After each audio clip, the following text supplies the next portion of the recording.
ভার্বের ভিতরে main verb.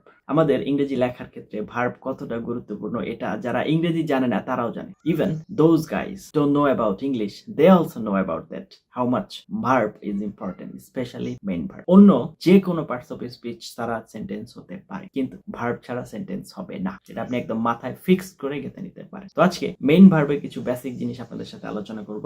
Computer স্ক্রিনে আমরা লাস্ট ক্লাসে অক্সিলারি ভার্ব সম্পর্কে জেনেছিলাম। তো সেখান থেকে আমরা জেনেছিলাম যে প্রিন্সিপাল ভার্ব অসীম ইনফিনিটিভ নাম্বারে, তবে তার নির্দিষ্ট কিছু রূপ আছে। There is some form. এই ফর্মের বাইরে প্রিন্সিপাল ভার্ব যাবে না। ইংরেজি ভাষার প্রায় সব ভার্বই মূলত প্রিন্সিপাল ভার্ব, তবে প্রিন্সিপাল ভার্ব কিছু ফর্ম আছে। যেমন ডু দিয়ে আমরা একটা এক্সাম্পল দিই। প্রেজেন্ট ফর্ম ডু, আর যদি subject third person singular number হয় তাহলে হচ্ছে ডাজ। পাস্ট ফর্ম হচ্ছে ডিড, পাস্ট পার্টিসিপল ফর্ম হচ্ছে done, present participle form doing, gerund doing. এখন প্রেজেন্ট পার্টিসিপল কখন? যখন এটা আপনার কি সেন্টেন্সের ভার্ব প্লাস অ্যাডজেক্টিভ হিসেবে কাজ করে দুইটা হিসেবে, তখন এটাকে বলা হচ্ছে প্রেজেন্ট পার্টিসিপল ফর্ম। আর জিরান্ট হচ্ছে ভার্ব প্লাস নাউন, এই দুইটা যখন একসাথে কাজ করে তখন এটাকে জিরান্ট বলা। আর ইনফিনিটিভ হচ্ছে টু প্লাস টু।